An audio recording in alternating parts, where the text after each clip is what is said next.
Welcome back to Knowltech. Today, I'll show you how to turn on commenting on your Facebook posts. First, open the Facebook app on your phone.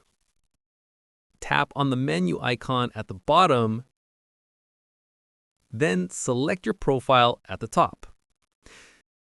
Scroll down to find the post where you want to enable comments.